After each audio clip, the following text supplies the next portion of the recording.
Haleluya, izina ry'umwami wacu Yesu Kristo rishyirwe hejuru.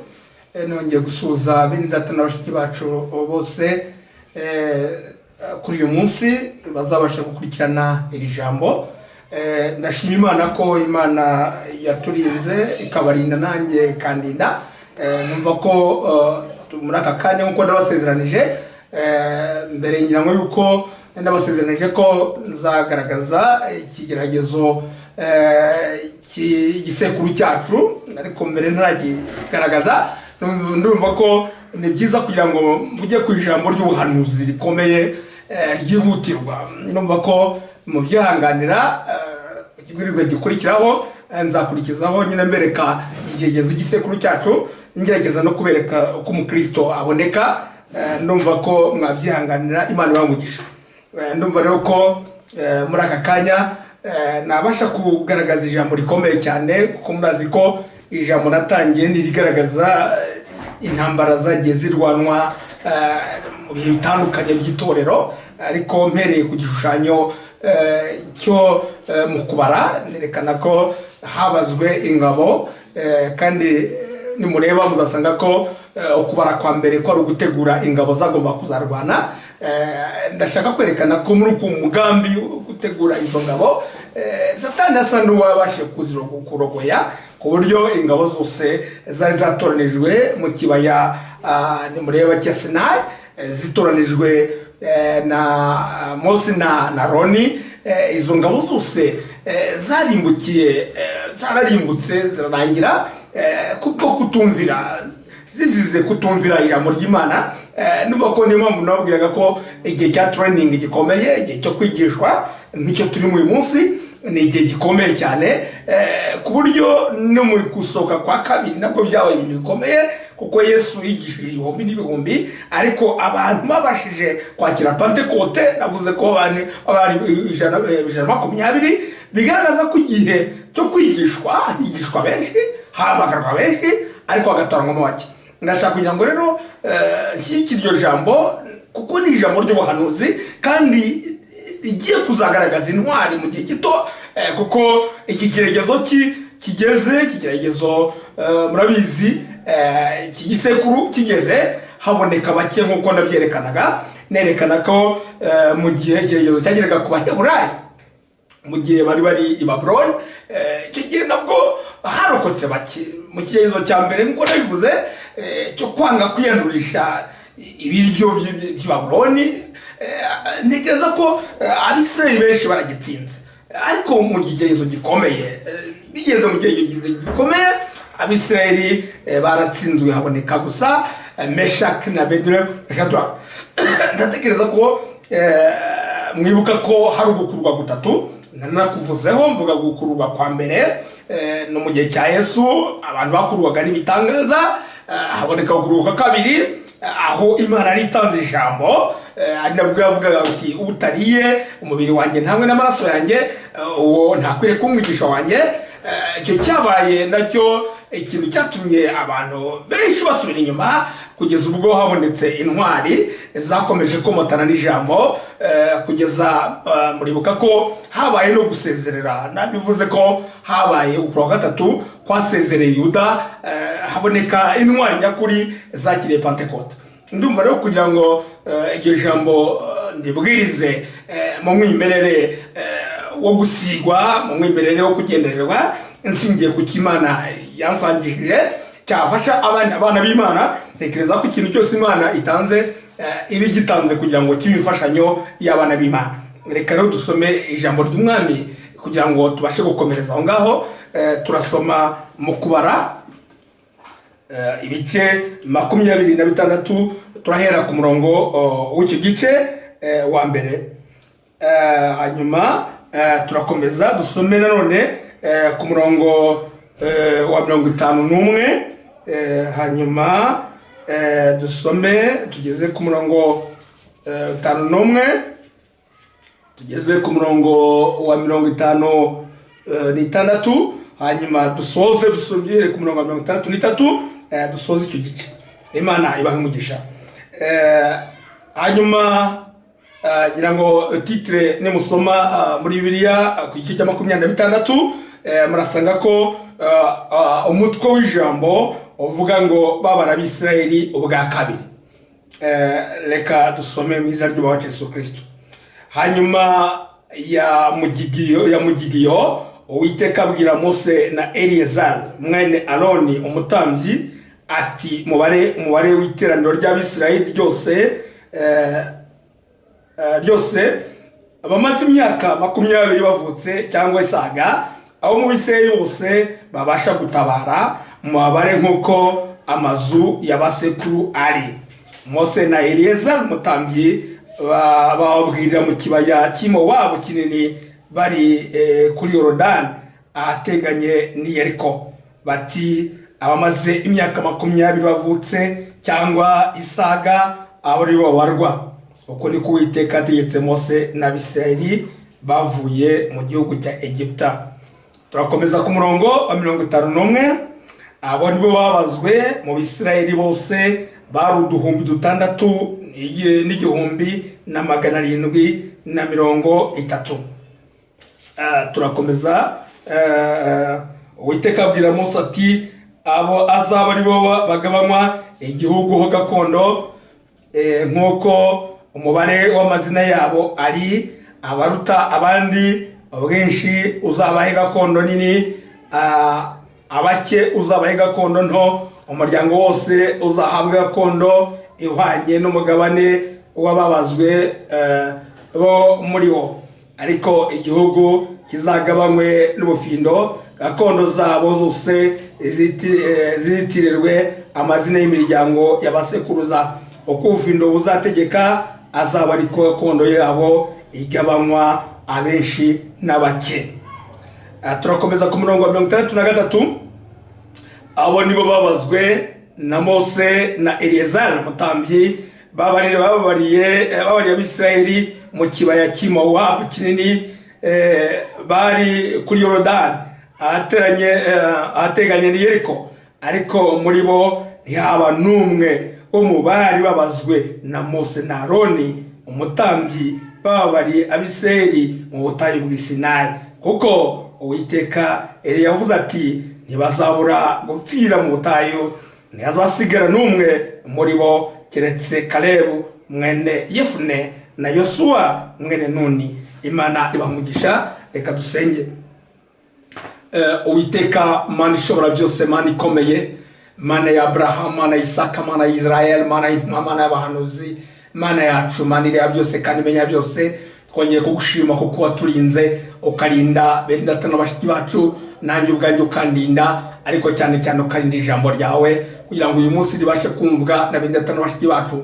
Ndasamura aka kanya Mana ikomeye kugira ngo we mubwiriza butumwa ukuri, twebwe ziko turi ibikoresho byawe gusa nta n'icyo dushoboye. Mana ikomeye tuzi neza yuko mu gihe wahazaga abantu 5,000 ugahaza 4,000, ntacyo mwami ntimwazigeze zikora, abigishwa bigeze bakora, ahubwo gusa icyo bakoraga no gufata gusa mwami ndetse atawera mwami, ndetse bagafata ibikoresho bagahereza ababaga bicajwe amatsinda. N'uyu munsi mwami niko abagaragu bawe ntacyo bashobora gukora, ntacyo bahawe gukora usibye gusa guhabwa ijambo bakariha abana bawe. Ndagusaba ko Mana ikomeye he kugira umuntu n'umwe washyirwa hejuru, ahubwo izina ryawe rikomere rishyirwa hejuru, kuko niyo gushimwa no gushyirwa hejuru. Twebwe twese turabugucishwa bugufi, turi kimwe na rubanda rwose, ariko twagiriye ubuntu kugira ngo akanwa kacu ugakoreshe. Ndasaba mu izina rya Yesu Kristo kugira ngo utange umugisha, imbaraga yawe ibashe kumanuka.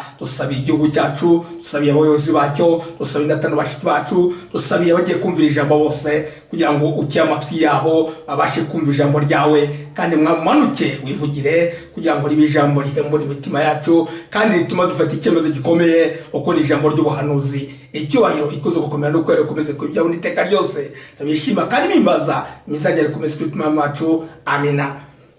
Imana ibahumugisha. Ndagira ngo hari umugambi, ngira ngo iyo dutanga ijambo haba hari intego nyamukuru, umugambi ukomeye. Ngira ngo nagiye mvuga, murazi ko twagiye tuvuga uburyo Imana yatoranyaga izi ngabo.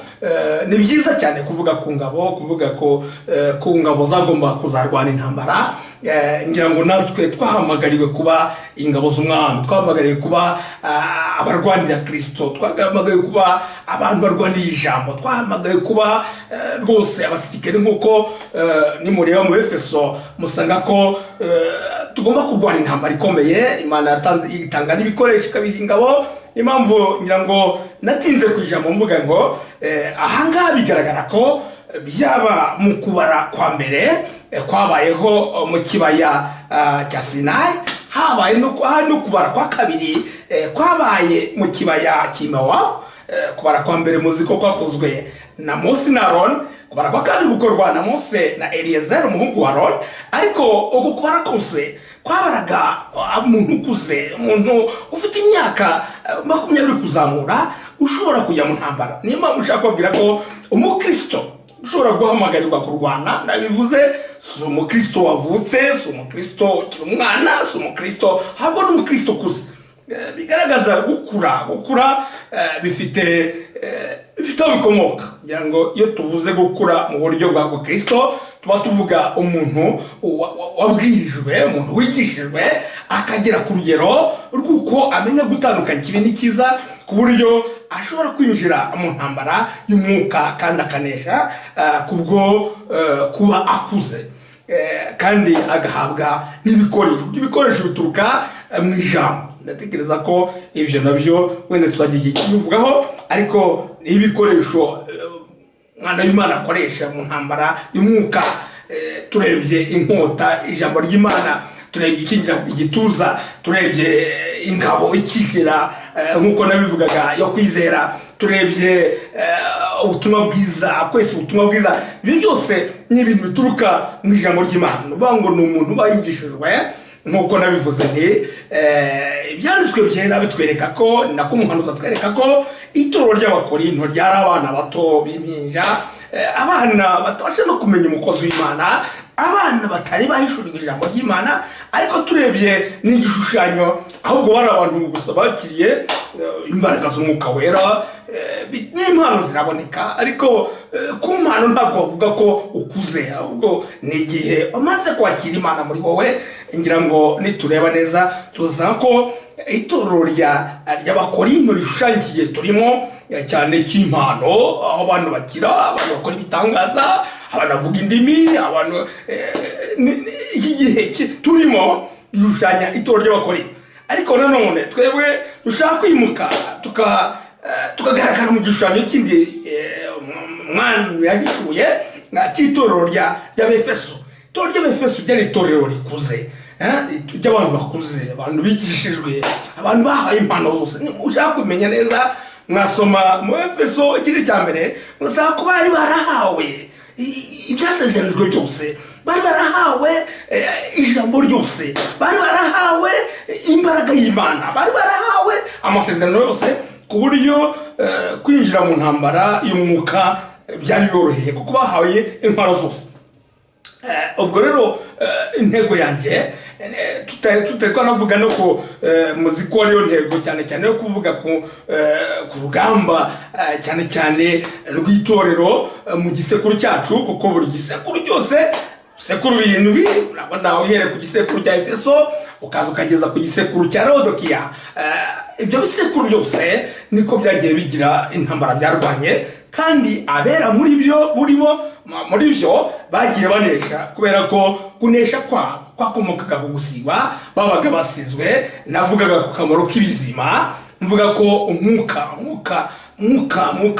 w'ibizima wabasigaga ku buryo washaka gutahura imikorere antikristo, kuko watahuye ngira ngo murazi ko no mu ntambara zose ikintu cyerekeye kumenya amakuru kune, kandi icyo kintu gikomeye mvuga ngo umwuka w'Imana, umwuka w'ubizima niwo watahuraga amayeri yose ya antikristo, maze abantu b'Imana bakabona imikiko bakanesha. Ndumva ko ibyo tuzabivugaho, ariko cyane cyane ndashaka kugira ngo nerekane ko izo ngabo zari zatoranijwe mu mugambi kugira ngo zizarwane kandi zibone igihugu ku Imana mu gihe yakuraga Abisirayeli bakura mu gihugu cya Egypt.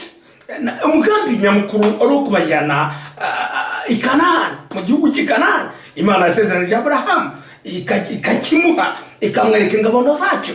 Nakugiza ndiye kumubwira ijambo rikomeye, nakugeza uyu munsi ntabwo baragarura ingabano zose Imana yeretse Abrahamu. Ariko tuzi neza yuko Imana irindi ijambo ryayo. Tuzi neza yuko ni munareba neza muzasanga ko na Yosuwa ubwe mu gihe yarwanaga n'intambara, ariko yarinze arangiza intambara atagaruye igihugu cyose. Niyo mpamvu byabaye ngombwa ko Imana ubwayo ivuga iti iruhukire, kuko yari izi ko igihe kizagera umwami Imana akaba ariyo igarura igihugu. Ndagira ngo rero turebe iryo jambo, turebe cyatumye Imana yongera kubara bwa kabiri. Nuvuga ngo kubara bwa mbere muzi ko bari abantu batoranijwe, bari abantu ndetse barakikije ubuturo bw'Imana, bakikije ihema ry'Imana nkuko nabivuze. Imana ishyiraho gahunda yuko bazajya bagenda nkuko nerekanaga mu rugendo, nerekana ingabo zagendaga imbere, nerekana ingabo zagendaga zikurikiyeho, zabaga ziri imbere zabaga zikuriwe na Yuda, izakurikiragaho zaba zikurikiwe na Ruben, izakurikiraho zaba na Efraim, hanyuma izanyuma zikaba zikuriwe na Dan. Ariko isanduka y'isezerano nuvuga ngo ihema ry'ibonaniro rikaba hagati y'iyo miryango, rikagenda hagati.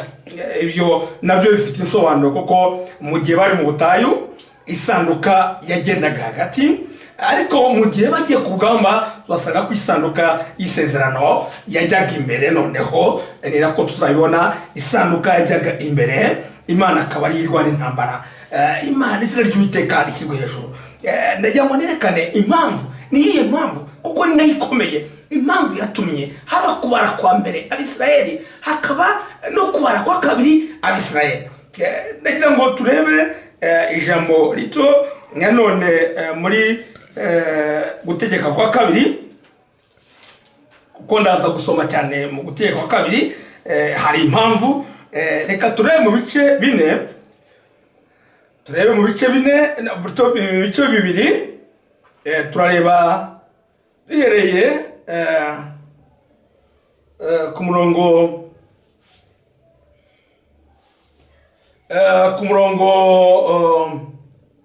reka duhere ku murongo wa 14 mu bice bibiri. Uhereye igihe twaviriye Kadeshi y'i Barineya ukagera igihe twambukiye aho ku kagezi Zeredi, ni imyaka 38, igeza igihe abarwanyi bacyagihe hose bashiriye mu ngando zacu, uko Uwiteka yari yarabarahiye, kandi amaboko y'Uwiteka yarwanaga nabo ngo abarimbure mu ngando zacu ageza aho bashiriye. Maze abarwanyi bose bamaze gupfa bashize mu bantu, Uwiteka arambwira ati, uyu munsi ugiye kunyura muri Ari urenge urugabano rw'Imowabu. Ndashaka kugira ngo nerekane ko izo ngabo zari zatoranijwe, nubwo Uwiteka zitoranije, ariko yarazi ko zose zizarangira mu butayu, zose zizashira, itazabasha kugira amahirwe yo kubasha kurokoka ngo zigere ku mugambi nyirizina w'Imana, kuko umugambi urwo kurwana intambara. Twabonye ko mu gihe ingabo zashiraga hari abagabo babiri barokotse Yosuwa na Kalebu. Abo kubw'ubuntu bw'Imana, kubw'urukundo rw'Imana byatumye barokoka. Ariko cyane cyatumye barokoka urukundo rw'Imana n'ubuntu ibyo bikora no gutoranya, nuko ari abantu barinze ijambo ry'Imana, nuko ari abantu bitondeye icyo Mose yigishaga. Nuko ari abantu bitondeye ijambo ry'Imana. Mu kwitondera ijambo ry'Imana byatumye bahabwa umugabane mwiza wo kubasha kongera kurobanurwa mu ngabo za kabiri. Ndatekereza ko reka tugaruke no mu gusohoka kwa kabiri. Murabona ko Yesu yabwirije ibihumbi n'ibihumbi n'ibihumbi n'ibihumbi n'ibihumbi, ariko abantu benshi ntibigeze bagira amahirwe yo kubasha kuboneka. Murazi ko mu gihe yavuze ijambo rikomeye akavuga ati ni igihe cyo kurya umubiri wanjye n'amaraso yanjye, abantu benshi ibihumbi n'ibihumbi basubiye inyuma. Niko ijambo ritubwira, basubiye inyuma, hasigara abantu bake cyane, ndetse na Yuda basigaramo. Ariko igihe cyarageze nawe arasezererwa kugira ngo hasigare abantu batoranijwe ku bw'ubuntu. Ntabwo ari ko babaye intwari, ntabwo ari uko babaye abantu, ahubwo ni kubw'ubuntu n'urukundo rw'Imana no gutoranya kw'Imana. Ndagira ngo mbereke ko umugambi w'Imana wari uwo kugira ngo Abisirayeli bahabwe igihugu yabo, ariko ikintu cyasabwaga gikomeye. Ndashaka kugira ngo nerekane ikintu cyatumye abantu batagera kuri uwo mugambi. Nuko abantu batitaye ku ijambo ry'Imana. Nuko n'uyu munsi ikintu kizatuma abantu benshi muri iki gisekuru cyacu batagera, kuko hari intambara y'igisekuru batazabasha kwigaragaramo, nuko batitaye ku ijambo Imana yahaye umuhanuzi. Muzi ko Imana yatanze ijambo iri umuhanuzi. Hari n'ikintu nshaka kuvugaho kuno munsi. Ndagira ngo ninginge bene data, ndabinginga bashiki bacu kugira ngo mu myaka tumaze, ngira ngo hano mu Rwanda turashima Imana cyane ko Imana yaturebanye imbabazi ikatugirira ubuntu. Ubu ni bwo bwa mbere dutangiye kubona inyandiko z'ikinyarwanda z'umuhanuzi kugira ngo zibashe kudufasha, kuko ntabwo wavuga ngo wizeye ubutumwa. Abantu benshi niko bibwira, yabatijwe mu izina rya Yesu Kristo, abagore ntibabwiriza, ariyogoshesha niba ari umugabo, abashiki bacu ntibiyogoshesha. Umuntu ugasanga ahagaze ku bintu nk'ibyo ngibyo, atekereza ko ari byamuhesha ubugingo. Ariko reka mbabwire ikintu gikomeye cyane. Umugambi w'Imana nuko abana b'Imana bakwakira Imana muri bo, nuko bakwakira umwuka wera. Ngira ngo abantu benshi iyo tuvuze kwakira umwuka wera, abantu benshi ntibarasobanukirwa. Nyamara umuhanuzi ibyo bintu byose yarabibwirije, yerekanye ukuvuka bwa kabiri, yerekanye kubatizwa mu mwuka, yerekanye kuzuza umwuka wera. Ibyo bintu byose abantu babisobanukiwe. Usanga turaho abantu ntawo ntibavutse n'ubwa kabiri, abantu ntahura kuvuka ubwa kabiri. Ngira ngo umuntu abivugaho gake kugira ngo babashe no kumvikana. Murazi ko nabwirije nerekana ko twaciwe n'ishami, turi amashami yaciwe, acibwa kurerayo mu gasozi, aterwa kurerayo y'umwimerere. Ariko murazi neza ko iyi shami ribanguriye ku giti, ikintu cya mbere kigomba kubanza kubaho, rya shami rigomba kubanza gutakaza ubuzima bwa mbere, hanyuma rigatangira gukurura amakakama y'igitsitsi, kugira ngo bwa buzima bwo mu gishyitsi ari bwo buzamuka mu ishami, noneho rya shami ryongere gushibuka. Ngira ngo umuhinzi yakoze yabanguriye kugira ngo amenye ko ishami ryafashe. Ikinabona nuko ibibabi bibanza bigahunguka bya mbere. Murabizi ibibabi bya mbere bigahunguka, ndetse ugatekereza ko birangiye kugira ngo ribashe ritakaze bwa buzima bwa mbere. Hanyuma nyuma yaho nibyo bita kuvuka kabiri, ugasanga ryazanye andi mababi mashyashya. Amababi mashyashya aba ari ubuzima buturutse mu giti cyateweho iryo shami. Niyo mpamvu Imana ishimwe cyane mu gihe Imana iduteye kuri rayo, kandi rayo ni ukuvuga mu bwami bw'Imana umwuka wera, tugatangira kwera amababi, hagatangira kugaragara amababi. Ngira ngo mushiki wacu agira ibyiga, arahinduka, ingeso zirahinduka, imyifatire irahinduka, imikorere irahinduka, kugeza ubwo dusanga ko bimaze guhinduka. Ntabwo bihagije imbuto zavugwaga si izo ngizo, ahubwo birakwiriye ko imirimo Kristo yakoraga n'izo mbuto natwe tuzikora. Wese bati bazamenyera ku mbuto zayo. Ntabwo Yesu yavuga ngo bazabona kuko mwitonda, kuko mufasha abantu, kuko mufite compassion, kuko muzamenyera ku mbuto zayo, kuko imirimo Yesu yakoraga ni ngombwa ko tuyikora kuko yavuze ngo dore imirimo izagumana n'abizera ngiyi. Ibyo ni ibintu tugomba kubwiriza. Birakwiriye ko itorero ry'Imana tumenya ko ari intambwe itaraterwa kandi ikeneye guterwa, kandi nta bundi buryo twayitera n'ubuntu cyane nuko tugomba kumenya gusenga, tugomba kumeza kumbere y'umwami kugira ngo ijambo turaryumva, ariko birakwiriye ko tumenya no gusaba, kuko murazi ko ngira ngo umuntu gusa ari ibyo kurya ariko ntagire uburyo n'igifu kibasha gukora byapfa ubusa. Birakwiriye ko rwose abana b'Imana bamenya ko kugira ngo duhabwe umwuka wera, kugira ngo duhabwe impano z'umwuka wera, bisaba ko dusaba. Ibyo rwose mugomba kubisobanukirwa. Reka ngaruke ubwo nari mvuze gake kubyerekeye kuvugwa kabiri, nanone ibyerekeye kubatizwa mu mwuka. Ikibazo cya 60 kirabisobanura uko umuhanuzi yabisubije. Kubatizwa mu mwuka ni igihe umukristo yinjiye mu bwami bw'Imana agahabwa impano z'umwuka wera.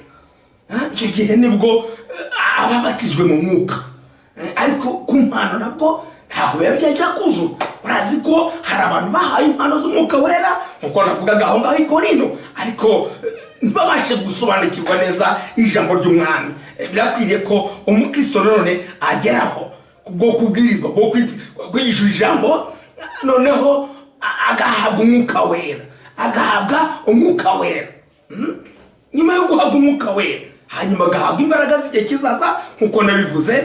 Byanditse ni ijambo risobanutse neza, ryanditse nimusoma neza mukarireba, ryanditse mu Baheburayo ibice 6 uhereye ku murongo wa 4. Aho ntabwo kwitondera kuko n'umuhanuzi yaratinze ahaca umurongo. Ndatekereza ko iryo jambo muzaryitondera. Noneho reka mvuge izo ngabo kuki zabashije gushira mu butayu, kuki Uwiteka uko Uwiteka kwabarwanyaga kugeza ubwo Uwiteka abamara mu ngando, abamara mu bwoko, ngo bamaze kurangira hasigaye Yoshua, hasigaye Kalebu. Imana itoranya izindi ngabo. Hari ikintu ushaka kuvuga cyane nyuma yo gutoranya izindi ngabo. Niyo mpamvu musanga ku gitabo cya Yosuwa gikurikiranye n'igitabo cyo Gutegeka kabiri, cyangwa nimusoma neza mukareba mu Gutegeka kabiri, muzasanga ko umutwe utangira Gutegeka kabiri uravuga ngo nimusoma mwumve neza, ni naho nshaka kuvuga akanya gato. Gutegeka kabiri murasanga ko Mose yibutsa Abisirayeli ubuhemu bahemutse ku Uwiteka i Kadeshi Barnea. Nuvuga ngo habaye ko nyuma y'imyaka myinshi abantu bigishwa, nyuma y'imyaka myinshi Mose yigisha, twabonye ko hadutse umwuka warwanyije gahunda, haduka umwuka wa Kornatani na Biramu, bayobya benshi, bafata abantu b'abahanga, bafata abantu bakomeye, babashyira inyuma yabo. Niyo mwuka nimureba neza ni umwuka w'Unikorayiti, kuko bashatse kugira ngo nabo basimbure Mose. Imirimo y'Imana ikorwa n'umuntu, umuntu aba ari gusimbura gahunda y'Imana. Ngira ngo murazi ko Unikorayiti ni igihe umuntu ari we ayobora itorero. Iyo ubuyobozi bw'umuntu bwagiye mu itorero aba ari umwuka w'Unikorayiti. Nuvuga ngo barwanye n'umwuka, ariko abana b'Imana bakeya baranesha bagumana na Mose. Ibyo byatumye n'ingabo nyinshi zijya mu ruhande rw'abakomeye, zijya mu ruhande rw'abanyabumanuzi. Uko tubwira ngo bari abantu bize, bari abanyabwenge, byatumye benshi bajya inyuma yabo. Ariko kurimbuka kwabo murakuzi mu byanditswe byera ko Imana ubutaka bw'abamize. Ibyo ni amateka azwi, turazi neza ko Imana ntigihinduka. Ndagira ngo mvuge ku kintu cyatumye Gutegeka kabiri kubaho. Ngira ngo nimureba ni ukwibutswa amategeko, ariko si amategeko gusa, ni amategeko n'amateka. Nimusoma ijambo ry'Imana muryitondere, murasanga ko murebye mu Gutegeka kwa kabiri, mukareba mu bice, nashatse kugira ngo nsoma ahantu hakeya kandi hangombwa. Turebe dusomye mu bice 4, soma ni mirongo mike turasoma mice bine twumve uhere ku murongo wa mbere. None mw'Abisirayeli mwe mwumvira amategeko n'amateka mbigisha muyitondere kugira ngo mubeho mujye mu gihugu Uwiteka Imana y'abasokuruza banyu ibaha mugihindure. Reka nkomeze mu bice bitanu. Umurongo gace ku murongo wa mbere. Mw'Abisirayeli mwe nimwumve amategeko n'amateka mvugira mu matwi yanyu uyu munsi kugira ngo muyige muyitondere muyumvire. Uwiteka Imana yacu yasezeraniye natwe isezerano kuri Horebu. Basokuruza bacu si bo Uwiteka yasezeranye nabo iryo sezerano, ahubwo nitwe abari hano twebwe uyu munsi turiho. Ndakomeza nanone mu bice bitandatu.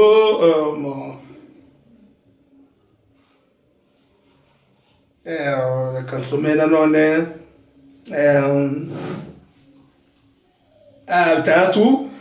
Iki nicyo cyategetswe, aya niyo mategeko n'amateka Uwiteka Imana yanyu yantegetse kubigisha kugira ngo mubyitondere mu gihugu mwambuka mujyanwamo no guhindura. Nanone reka dukomeze. Ndashaka gutinda kukumvira amategeko mu muco 8. Amategeko yose mbategeka uyu munsi mujye muyitondera muyumvire kugira ngo mubeho mugwire mujye mu gihugu Uwiteka yarahiye basokuruza banyu ko azabaha mugihindure. Nisoma dukomeje tugasoma mu gice 11. Nicyo gituma ukwiye gukunda ku murongo wa mbere, gituma ukwiye gukunda Uwiteka Imana yawe ukajya witondera ibyo yakwihanangirije n'amategeko yayo n'amateka yayo n'ibyo yagutegetse iteka ryose uyu munsi. Mumenye ibi kuko abana banyu batigeze kubimenya. Ngira ngo umurongo wa 8 nicyo gituma mukwiriye kwitondera amategeko yose mbategeka uyu munsi kugira ngo mugire amaboko mujye mu gihugu mugihindure nicyo mwambuka mujyanwamo no guhindura. Umurongo wa 13. Nimugira umwete wo kumvira amategeko yanjye mbategeka uyu munsi ngo mukunde Uwiteka Imana yanyu muyikoreshereze imitima yanyu yose n'ubugingo bwanyu bwose. Nzavubira igihugu cyanyu imvura mu bihe bikwiriye, imvura y'umuhindo n'iy'itumba, kugira ngo musarure imyaka yanyu y'impeke na vino yanyu n'amata n'amavuta yerayo yanyu. Kandi nzamereza amatungo yanyu ubwatsi mu nzuri zanyu, muzarya muhage. Ndagira ngo dukomeje no mu bice 12. Naho nuko naho yavugaga ko badakwiriye kuzongeraho ikintu na kimwe. Ndashaka kugira ngo mvuge kuri ijambo ngira ngo intego yatumye intego ituma twiga n'uyu munsi, intego ituma Mose yarigishaga Abisirayeli ikintu gikomeye cyari kishemo. Nubwo yabigishaga amategeko n'amateka, cyangwa murazi ko hari amatorero avuga amategeko 10 akatekereza ko ibintu bigarukiraho, ariko ndatekereza ko amategeko 10 nyashushanya n'itegeko nshinga ku Bisirayeli. Ariko itegeko nshinga rigira andi mategeko menshi cyane, amategeko mburizamubano, amategeko menshi, amateka menshi yarashingiye kuri iryo tegeko. Ndatekereza ko abantu benshi bashaka kwitondera amategeko ari 10, ariko bakibagirwa ko Abisirayeli bashaka kwigana Abisirayeli, bakibagirwa ko hari n'amateka menshi y'ubuzima bwa buri munsi, ngo hari amateka ajyanye n'ubuzima bwo mu mago, hari amateka ajyanye n'imirimo bakoraga, amateka ajyanye n'imihingire, amateka ajyanye n'ubwuruzi, amateka menshi. Abisirayeli ayo mateka iyo Abisirayeli basha kwitondera kuko ayo mategeko n'amateka, ubuzima bwabo bwagomba kuba ari ijambo, kuko ikintu cyose imikore, kubyuka, kuryama, gukora ikintu cyose cyagengwaga cyari gifite iteka rikigena. Nubango iyo basha kwitondera ibyo bintu bagombaga kuba ubuzima bwabo ari ijambo, nkuko umugeni azaba ari ijambo, umugeni ijambo, kugira ngo bizashoboke. Ngira ngo nanone n'uyu munsi Imana niyinuka, hari amategeko Imana yatanze iyaha abanyamahanga. Ngira ngo ndabivuze turebye mu gice 15 mu byakozwe n'intumwa mu nama yabereye i Yerusalemu, hagaragaye amategeko yahawe abanyamahanga. Ariko ayo mategeko ntabwo siyo yonyine, ahubwo noneho hari n'amateka menshi. Ngira ngo niho dutandukane n'abantu benshi, hari amateka menshi. Ntabwo gusa ngo ndakijijwe, hari ibisabwa mushiki wacu, hari uko agombye kwitwara, hari uko agombye gukora, hari uburyo Imana mu gisekuru nk'iki Imana yagaruye umudamu umwanya we, agaruka mu mwanya we mu byanditswe byera. Ariko ndatekereza ko abantu barivuga gusa, ariko kugira ngo babyubahirize birakomeye. Hari amateka ajyanye n'abakozi b'Imana, hari amateka ajyanye na bene data, hari amateka ajyanye n'ikintu cyose. Kandi ibyo byose umuhanuzi niko yabimuhaye kugira ngo agarure itorero ku rufatiro rw'intumwa n'abahanuzi. Ariko iyo nshaka kuvuga kuri uyu munsi gikomeye, ndashaka kuvuga ko ibyo bintu byose, amategeko n'amateka, Abisirayeli kubyabonaniye, n'uyu munsi ntawabishobora, n'uwabyihangaho ntibyashoboka. Ahubwo amategeko n'amateka Imana yasanze ko kugira ngo bibashe gushoboka, byabaye ngombwa ko Imana iyandika, noneho iyandikishije umwuka wayo. Ntabwo ari ukwandika usanzwe, ahubwo kubw'umwuka wayo twakira biduhesha. Umwuka we aratuyobora, akatuyobora mu mategeko y'Imana yose, ndetse akatuyobora no mu mateka yose. Icyo gihe n'Imana ubwayo ibiyobora. Imana yasanze ko umuntu w'inyama n'amaraso bigoye cyane kuba yakubahiriza amategeko n'amateka y'Imana. Cyangwa ntekereza ko n'amatorero yose yavuga iby'amategeko ntabwo ashobora kwigisha n'amateka yuri. Amateka niyo nagoye. Amategeko ngira ngo hari ane ari hagati y'umuntu n'Imana. Ayo ngayo nta n'uwamenyeka ko umuntu yagisha icyo atagishe, gukunda Uwiteka, gukundisha Uwiteka Imana yawe n'umutu. Ibyo ni ibintu biri muri myewe, nta n'uwamenyeka ko byakozwe. Ariko nuvuga ngo hari n'andi mategeko ari hagati y'abantu. Niba Imana yarabuza gusambana, si uko gusambana aricyo bitwaye Imana, ahubwo yabonaga ko bizabangamira sosiyete, bizabangamira abantu, ubwoko bw'Imana.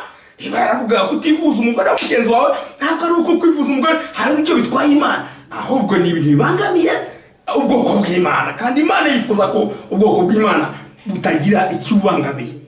Ndagira ngo mbabwire ngo uyu munsi Imana kuba yarashyizeho gahunda yo kwigishwa, byasabaga ko abantu bigishijwe bajya ku rwego rwo kwizera, kwizera Imana.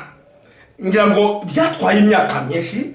Murumva ko imyaka hafi 38 abantu bigishwa, ariko mu by'ukuri baratsinzwe. Yesu amara imyaka 3 n'igice yigisha, ariko abantu baratsinzwe. Twebwe tumaze imyaka za 40 twigishwa, ariko ntabwo turafata, kubera ko kwigisha bitwara igihe kirekire. Ariko kwinjira mu gihugu byatwaye igihe gito. Imyaka hafi 40 yose bayimaze bari mu butayu. Muribuka ko hari n'amahanga barwanye nayo yari hakuno ya Yorodani, ndetse n'andi mahanga barwanye nayo yari hakurya ya Yorodani, ariko bataragera ku gihugu cya Kanani. Ariko ndagira ngo mbabwire, iyo myaka yo kwigishwa, na Mose akongera kugaruka, akongera kuvuga ubwa kabiri, akongera kwigisha. Natekereza ko uyu munsi turi muri iyo fasi yo kongera kwigisha bene data n'abashiki bacu kugaruka ku ijambo ry'Imana. Nta buryo na buto twagaruka ku ijambo ry'Imana hatabaye kumvira umuhanuzi, kuko Imana ndatekereza ko ikababwiza ukuri. Niba Imana izaca urubanza muri iki gisekuruza, izakoresha ijambo yatanze mu gisekuruza. Ntabwo ari no ngo ni Bibiliya, ni ijambo yatanze, umuco Imana yatanze niba izacisha urubanza. Niyo mpamvu bakangurira, niba Imana yatanze uburyo, tw'Abanyarwanda twaba tugize amahirwe yo kongera kubona ijambo ry'Imana, twaba dufite Bibiliya yacu y'Ikinyarwanda. Usibye n'icyo kintu tukaba nanone dufite n'inyandiko z'umuhanuzi mu Kinyarwanda. Imana ishimwe cyane ko wa mwuka Imana yakoresheje w'ubwenge bw'umuntu n'ubutakura no gushakisha kwe watumye Bibiliya iboneka. Uyu munsi no mwuka uracyariho, ni ukoresha bene data kugira ngo bahindure inyandiko. Ari umuntu wambwiye ngo atari ko inyandiko ntizihindure neza, ndavuga na Bibiliya yatangiye idahinduye neza, ariko abantu bayobowe n'umwuka bakomeje kwikosora kugeza ubwo nta kindi bazo kigeze kibaho. Icyangombwa nuko tugira umutima wo kwakira Imana ikintu Imana ikoze. Imana kuri uyu munsi ndagira ngo babwire ijambo rikomeye. Vuba tugiye kwinjira mu kindi gihe gikomeye, igihe kijyanye no kugira ngo igisekuru turimo gisoze. Kandi tuzi ko iyo igisekuru kigiye gusoza nibwo intambara icyo gisekuru iri bugufi. Ndagira ngo mbabwire ijambo ngiye kuvuga kumvira, hari amagambo akomeye abiri ngiye gutindaho. Ndagira ngo murabona ko hano ijambo ryavuga ngo nibumvira bazabona umugisha, bazahabwa amaboko yo kurwana no gutsinda igihugu, kandi nibumvira bazabona umugisha mu gihugu bagiye kuzahabwa. Ndatekereza ko ijambo rya mbere kwigishwa kwagomba kubahesha kwizera ijambo, kandi kwizera byabagomba kubahesha kugarura igihugu. Nanone kumvira bageze muri icyo gihugu bakumvira amategeko n'amateka byajya kubahesha guhabwa umugisha. Ndagira ngo babwire benshi bakunda kubwiriza ko umugisha Imana ivuga ahangaho. Imana umugisha ngira ngo murabisobanukiwe. Imana yababwiraga, yavugaga ko imirima yabo izera, izabaha imvura, bazarya bagahaga, bazabona amatungo, bazororoka, bazatunga. Iyo ni imigisha y'Abisirayeli, ni imigisha y'Abisirayeli. Ariko ku ituro ry'Imana ntabwo ariho umugisha. Ntabwo umugisha Imana idusezeranya ntabwo ari ugutunga, ntabwo ari ugutunga ibintu byinshi bya mirenge ngo hari twabonye amafaranga menshi. Hari umuntu w'ubisha abwiriza avuga ko umugisha Imana yadusezeranije ari kumererwa neza, kumererwa neza. Umugisha Imana yadusezeranije ni umugisha wa Aburahamu. Mwibuke umugisha wa Aburahamu. Ntabwo Aburahamu nimureba neza, nimugaruka mu byanditswe byera, Aburahamu ndetse yari afite ibibazo, yabaye nk'umuntu umunyabibazo. Ndetse muribuka ko nimureba umugisha Imana yari yahaye Esawu, yari yahaye Yakobo. Esawu yasaga n'umurusha ubutunzi, yari umuntu usa n'ukomeye, ariko Imana umugisha Yakobo, Jacob. Umugisha w'Imana ntawuhuriye. Mbabwira niba dusabirana n'umugisha Imana igumugisha, ntabwo tuba ngo ugende utunge amatungo, ugende ubwineza, kuko umuhanuzi yabwirije mu kibwiriza avuga paradoxe cyangwa se igisabuzo, aravuga ngo umukristo wese azageragezwa. Umukristo wese aho ari azageragezwa. Ndashaka kumabwira, murazi ko ibigeragezo bikugezaho ntabwo gushishya. Akazi utagafite ntabwo gushishya. Niba wenda utarabyaye ntabwo gushishya. Niba utagira amafaranga ntabwo gushishya. Niba imiryango uhagurukiye ntugushishya. Umugisha Imana yadusezeranije ni umugisha wo mu buryo bw'umwuka, ni umugisha wo mu mutima, ni umugisha utuma turirimba, ni umugisha watumye bene data mu gereza baboswe baririmba. Ndashaka kugira ngo mbabwire uwo mugisha rwose w'itorero, umugisha bene data babonye, birakwiye ko natwe tuwubona. Ni umugisha w'amahoro, abantu bahora bafite amahoro. Wari umugisha wo gwa neza, wari umugisha wo kuvugana n'Imana, wari umugisha wo gusabana nayo, wari umugisha nimwibuka ni umugisha Adamu yavukijwe, wari umugisha wo gusabana n'Imana, wari umugisha wo kuvugana n'Imana. Ibindi byose ijambo niba muri tubwira ngo tubanze dushake iby'ubwami bw'Imana, ibindi byose tuzabyongererwa. Ndatekereza ko aho ntabwo dushobora kubwiriza umuntu wizeye Imana ari gukire, ari gutunga mu modoka, arubaka amagorofa. Iyo ni inyigisho zindi ntabwo tuzifite. Turabwira bene data ngo erega niwizere umwami, niwakira umwami muri wowe, uzagira amahoro ya Kristo. Kristo akiri mu isi, ngira ngo tugomba kugira umutima wari muri Kristo Yesu, ndetse n'imibereho ye yari umuntu uciye bugufi. Niko abakoni bavuga ngo mu bahamagawe, abatunzi n'ibikomangoma ni bakeya, ariko abakene bisuzugurwa bahamagawe ni benshi. Ndeka mvuge ijambo rikomeye ryo kwihutirwa. Igisekuru kiri hafi kurangira. Ndashaka gusoreza ku ijambo riri mu Byahishuwe ibice 21, hanyuma tukazakomeza taha kareba ijambo riri mu Byahishuwe ibice 21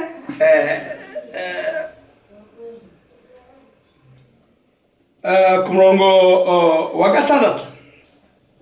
Kandi ati birarangiye, ninjye Alpha na Omega, itangiriro n'iherezo. Ufite inyota nzamuhera ubuntu kunywa ku isoko y'amazi y'ubugingo. Unesha azaragwa byose, nanjye nzaba Imana ye, nawe azaba umwana wanjye.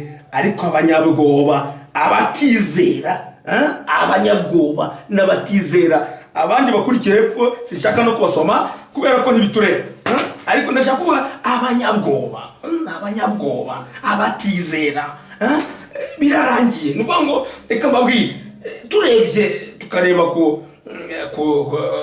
ko ku ngengabihe y'abizera ibintu birarangiye. Ariko ikibazo gikomeye nkuko byagiye bigoraho mu bisekuru byose, habonetsemo abanyabwoba. Mu gihe cya Paulo habonetsemo abanyabwoba, mu gihe cya Irene na Colomba na Marite habonetsemo abanyabwoba. Igihe ikigezo kije bagahinduka abanyabwoba kandi ntibizere, bakabura kwizera, kuko kugira ngo n'ubwoba bushire hagomba kuboneka kwizera. Twakwizera dute tutarakira ijambo ry'Imana? Twakwakira ijambo ry'Imana dute tutarahuye n'ubukozi nyakuri? Ndagira ngo mbabwire bidatamu n'ukuri, abanyabwoba bananirwa guhamiriza umwami mu gihe nk'iki ngiki, abazahimba ibindi bintu, abazisobanura mu bundi buryo, abo ngabo bazabatsinda. Ngo igihe kigiye kuza bizagaragara ko wizeye, nta n'icyo wenda ukwiye gupfa, nta n'ikibazo kigiye kubaho. Ni igihe cyo kuba umwe muri Kristo Yesu, ku Imana tugira ubuntu ikaduha ubutumwa. Ni igihe cyo kugira ngo abakiri ubutumwa bose bagire ubumwe. Niyo mpamvu Yesu hari ikintu yasabiye, asabira ubumwe bw'abera. Nanjye uyu munsi icyo numva ngiye gusabira kandi gikomeye ni ubumwe bw'abera. Ijambo ry'ubuhanuzi nshaka gusorezaho, igihe kirarangiye, ibihe, iryo ni ijambo ry'ubuhanuzi, ni ijambo riturutse ku mwami, ibihe birarangiye. Ariko ikibazo, abanyabwoba, abatizera, reka nabwiye ko ikintu aho ngaho uko twavugaga ku Bisirayeli, nuvuga ngo ikintu cyerekeye kwizera kwagomba kubahesha kwinjira mu gihugu. Yango nabivuze ko no gusohoka kwa mbere bamaze imyaka 40 bari mu butayu, ariko imyaka mike cyane yabaye myiza kubizera babona igihugu. Ngira ngo Kanani ntabwo isobanura ijuru, Kanani isobanura igihugu cy'umwuka, kuko bageze i Kanani bakomeje guhura n'ibibazo, bakomeje guhura n'intambara, ariko mu ijuru nta bizabayo. Niyo mpamvu Kanani ni igishushanyo cy'igihugu cy'umwuka, ubwami bwa Kristo. Nuvuga ngo mu gihe cyo kubwinjiramo Yesu yabwirije imyaka 3 n'igice, ariko mu gihe gito cyane abizera bagumanye nawe, barinze ijambo rye, batashye mu gihugu.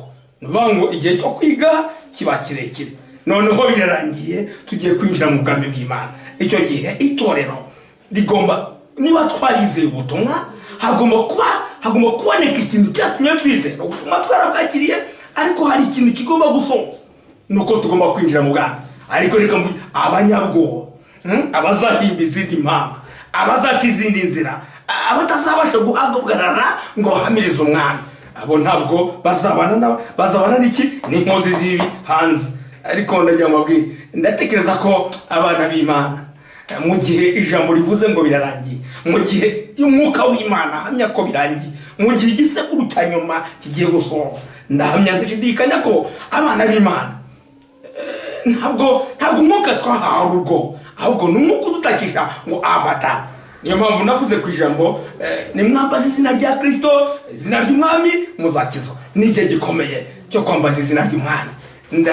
Ndasoza mvuga ngo bene data, ndabinginga cyane ngo iri jambo ry'ubuhanuzi murizirikane, birarangiye. Ariko kugira ngo tubashe kuzaboneka, ndatekereza ko habyara twakundaga n'abashiki bacu nabo umwami yashimye ko utakiri kumwe. Simvuga mu materaniro, ariko ndavuga ko bagiye bava ku mwami, bagiye bakurikira, kuko umuhanuzi avuga ko umwuka uzasoza ni umwuka wa Dema. aho abantu bazageraho bakarambirwa bakajya kwifatanya n'isi, ngo Dema yari yomatanye na Paul, ariko Dema yageze aho babona ko atagumana n'umuntu nka Paul, ngo yikurikira iby'igihe cye bari bakomeye, akurikira umwuka wa Dema. Ngira ngo Dema murazi ko muri Filimoni Pawulo avuga ati mu benda atari ari isiganye nabo yashyiragamo Dema, ariko Dema ntiyakomeje kuko ntiyagombaga gusoza. Ndagira ngo nsabe ndataroshye bacu mwe gufatwa n'umwuka wa Dema watuma mutwarwa n'igisigiye, ahubwo mugire umutima wa Timoteyo umwana wa Pawulo nyakuri. Natwe abana ba Branham nyakuri ababyawe n'ubutumwa bwiza tugomba kumatana nabwo. Ndagira ngo mbabwire ko iki gihe rwose ari igihe cyo kwiyegurira umwana, n'igihe cyo kwiyegura umwana, ya kwiyegurira isengesho. Impamvu nshaka kubabwira ko ahangaha ntabwo yavuze abafite inzara, kuko igihe cy'inzara cyagezeho kirarangira, ahubwo nawe afite inyota n'abantu bakeneye kwakira ijambo ry'Imana. Impamvu ahangaha murazi ko muri Matayo 5 avuga ngo ahirwa afite inzara n'inyota, ariko ahangaha ntabwo bavuze ikibazo cy'inzara, ahubwo bavuze abafite inyota y'umwuka wera yo gutaha mu gihugu. Abo ngabo bose nukuri ngo baze arabaha amazi kubu. Imana bahumugisha kandi barinde. Turasenga. Uwera Mana ya Abraham, Mana Isaka, Mana Israel, Mana y'Imana bahanuzi, Mana yacu, iri jambo ryakomeye ko kuvuze ngo birarangiye. Turi mu iherezo ry'igisekuruza, mwami tugeze Mana ikomeye, aho urugamba mwami rukomeye, aho tugiye kwinjira mu bwami bwawe. Kandi tuzi ko aho ngaho mwami intwari zarananiwe, hasigara intwarane.